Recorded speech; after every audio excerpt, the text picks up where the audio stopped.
Hey, good morning, Wood Butchers. Got a little project here. Haven't done a lot of 3D printing for a bit. Kind of had a bunch of life and other stuff going on, but back into it. It doesn't show it here. Actually, it looks a lot brighter on camera than it does in person. We've got a lot of shadows sort of in, around the printers and that type of thing. And especially at night, if I'm coming down to check on something, it's kind of harder to see.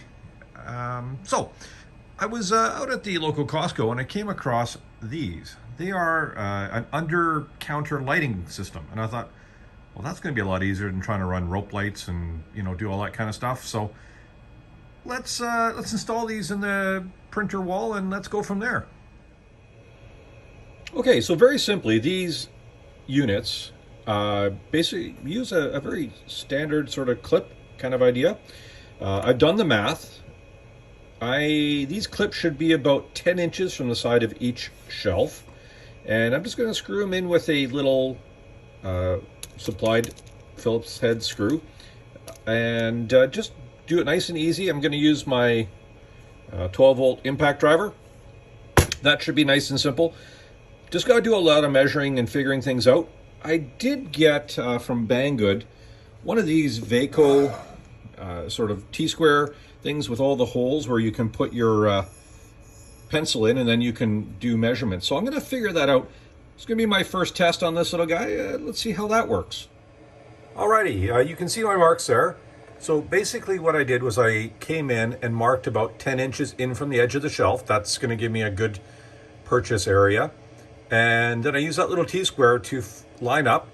That lines up, again, it's in metric, so it's about 180 millimeters from the front edge of the shelf. So I made a line along the T-square and then a mark out from the 180, and that gives me where to put the little clip. So this, I was hoping I was going to be able to just, stick it in and, make some nice marks. It does not work upside down.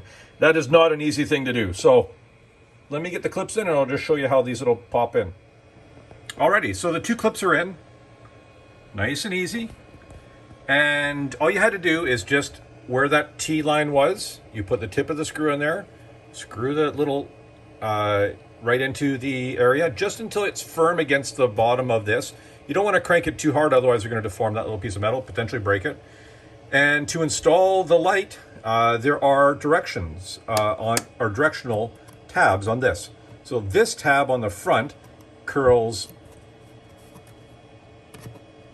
just this way. This one has a curl out and back. So as you stick it in, it will help to clip it in. So let's get the thing in place. Clip it to the front first. Hard to do this one-handed. I'm trying to film at the same time. You just push it in gently. Same with the other side.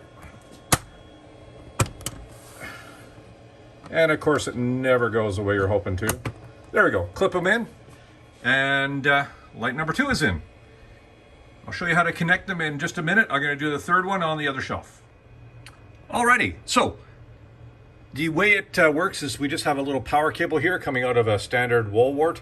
I think it's a 12 volt on this particular system. I ran it up behind and over the shelf there just to keep it up out of the way so it doesn't get caught in the printer. All we do is we just stick it into the end here. They're not gender specific, they just work wherever. And it's so simple. There's a little sensor there. You just put your hand underneath it and we have light. I think that's a lot better. That really does sort of lighten things up. It's going to give me a way to kind of clean things up now and get things ready. Termite has a project I'm going to swap filaments on, so that's going to look out pretty good. Anyways, I think this is working pretty good. This little ruler, yeah, it doesn't work upside down, not at all. I do have an upcoming video where I got one of these IBOS filament dryers. I'm going to do a review on that. So if you could just throw up a little subscription, and as soon as I have that available, I'll throw it up on YouTube, just for some extra little fun with that.